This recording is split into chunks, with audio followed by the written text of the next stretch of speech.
Everyone. So last time we spoke about the importance of gut health, about what is a healthy gut. Now today we're going to talk about signs of unhealthy gut and how can we work on getting towards a healthier gut. Now let's look at things that can damage our gut. One is upset stomach. So when you have diarrhea or constipation, or alternating diarrhea and constipation, if you have if you're passing motion after every meal, gas, bloating, acidity, any of these symptoms over a period of time indicates that you have less number of good bacteria and more number of bad bacteria, or there's a damage to the gut bacteria. So any symptom like this, you should consider having the right kind of food to develop good bacteria. Number two is weight fluctuations, inability to lose weight. And how many of us go through this issue? I think a lot of us, or all of us at some point of time. Now, if you're someone who's actually being very disciplined with the diet and exercise and still not able to lose weight, you may want to look at the bacterial health, the gut health, the kind of food that you're feeding to your gut. Number three is constant need to binge or feeling ridiculously hungry right after a full meal, and that means that while you're eating the food, but the nutrients are not getting absorbed, and that happens when your gut bacteria is not healthy, when your gut flora is not healthy. Number four is food allergies or intolerances towards food.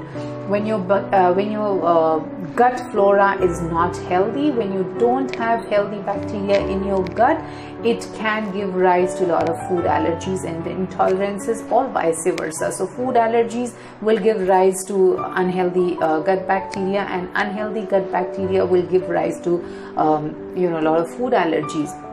Number five is insomnia or poor quality of sleep. Like I spoke in my last video, that 80% of the serotonin is produced in your gut. Now when you're not getting good amount of serotonin, when it's not being produced, your mood is affected, your overall health is affected, and thereby your sleep is affected as well.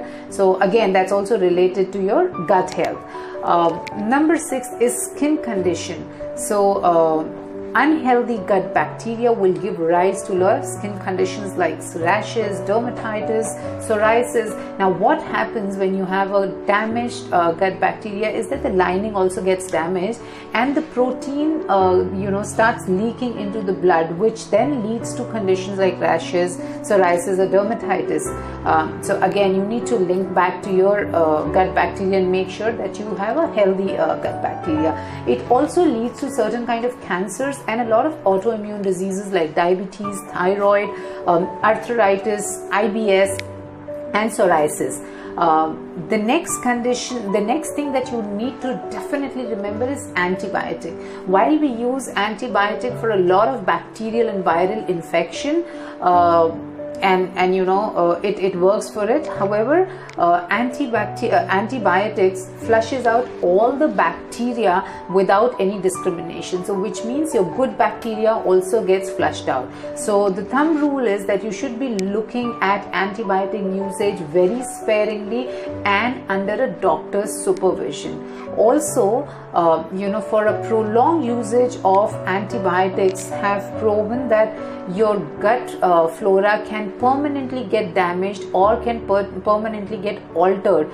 And once you stop your long usage of antibiotics, it can actually take as long as 2 years for your gut bacteria to get back to its normal healthy gut flora. Now what are the things that can really help you have a healthy gut bacteria? So it's the diet, it's the lifestyle, and the environmental factors. So first thing for diet Make sure that you're not on any restrictive diet. You're not eating a very monotonous diet. Your diet has to be diverse in terms of, adding all sorts of fruits and vegetables and whole grains, avoiding the junk and processed food. Now, different food feeds different bacteria, and thereby a diversity in your food will make sure that there is diversity in your good bacteria as well. So make sure that you're eating seasonal and adding a lot of fruits, vegetables and whole grains. Now coming to prebiotics, of course there's been a lot of emphasis on probiotic, but what are prebiotics? Now prebiotics are the food that enables probiotic, that trigger probiotics. So prebiotics are equally important. Prebiotics are nothing but high fiber food, so you need to add a lot of fruits, vegetables and whole grains, again diverse in terms of prebiotics. Third thing that I want to talk about is alcohol and smoking. Smoking, either active or passive, both kills your good bacteria, both damages your gut health, so make sure that you're away from it. Alcohol does the same thing, so make sure that if you're having a lot of gut health issues, you go back and look at your alcohol and smoking consumption.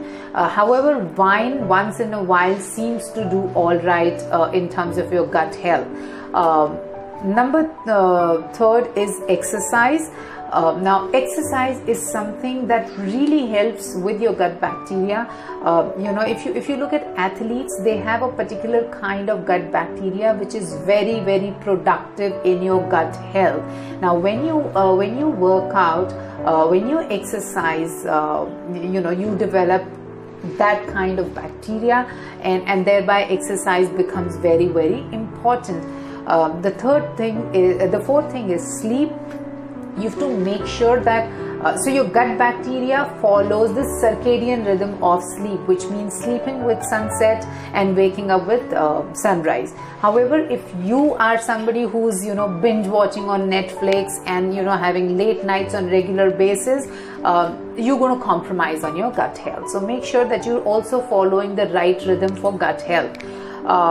Environmental factor, too much of stress. Now too much of stress can really create havoc in your gut health. It can reduce the blood flow to your gut and thereby increasing the colonies of bad gut bacteria and reducing the colonies of good bacteria. So if you if you want to be healthy, you need to make your inner environment healthy. You need to add the right kind of food, cut down on your alcohol and smoking, sleep at the right time, work on your stress. In the next video, I'm going to talk about the kind of food that are going to help you improve your gut health. If you have any questions on this subject, put them in the comments section. Don't forget to like, share and subscribe. We'll talk again. Bye-bye.